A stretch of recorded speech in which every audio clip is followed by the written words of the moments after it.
Organisation, management and management in organisations. इस वाली particular video के लिए हम लोग ऑर्गेनाइजेशन को एटलीस्ट आज फिनिश करते हैं ताकि नेक्स्ट वीडियो में मैनेजमेंट को जा सकें।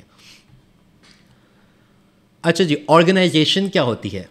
द वर्ड इटसेल्फ, अभी आप नीचे बेसिक ना देखें, ऑर्गेनाइजेशन क्या होती है? ऑर्गेनाइजेशन जो वर्ड है ये किससे डिराइव हो सकता है? ऑर्गेनाइज से, राइट?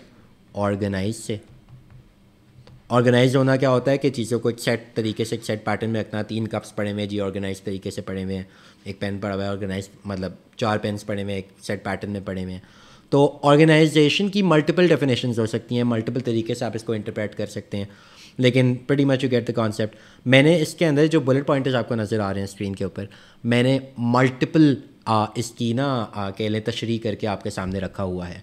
तो अगर इसके लफ्ज़ी मायने पे जाएँ, मतलब बिल्कुल वर्ड बाय वर्ड ऑर्गेनाइजेशन को हम देखें तो हम कह सकते हैं कि जी एक ऑर्डर्ड मैनर में है, ऑर्डरलीनेस बाय वर्च्यू और बीइंग मेथोडिकल और वेल ऑर्गेनाइज्ड, राइट? तो एक ऑर्गेनाइज तरीके से चीज़ें पढ़ी हैं ऑर्गेनाइजेशन। इसके अलावा एक group of people who work together, हम किसी इदारे में जाते हैं, वहाँ पे लोग काम कर रहे थे तो हम कहते हैं ऑर्गेनाइजेशन थी, राइट? यहाँ इदारा था, इदारा बिल्कुल इसको ऑर्गेनाइजेशन को उर्दू में बोलें तो इदारा आप कह सकते हैं। इसी तरह सिमिलरली आप इन सबको ज़रूर पढ़ें।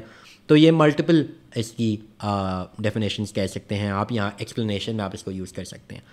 जो मैं रिकमेंड करूँगा आपको कि actual definition you start with this, right here, जो कि मैंने आपको एंड पे लिख के दी हुई है।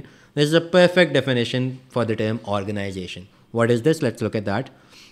अ स्ट्रक्चर्ड एंटिटी हो गया, एंटिटी भी एक ऑर्गेनाइजेशन को कह सकते हैं, राइट? सिमिलर वर्ड्स, या एंटरप्राइज को कह सकते हैं, एक इदारे को कह सकते हैं। अ structured entity comprising of people, लोग होते हैं उसके अंदर, रिसोर्सेज होते हैं। रिसोर्सेज क्या है? रिसोर्सेज का वर्ड जब भी आएगा फैक्टर्स ऑफ प्रोडक्शन दिमाग में रख ले।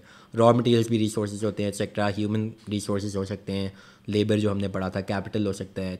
तो रिसोर्सेज इनपुट्स को भी कहते हैं, right? So structured entity comprising of people, उसमें लोग होंगे, उसमें रिसोर्सेज होंगे, उसमें प्रोसेसेस होंगे। कुछ प्रोसेसेस उन्होंने डिफाइन किए होंगे, SOPs होंगे कि किस तरह ऑपरेट करना है, एक्सेट्रा एक्सेट्रा।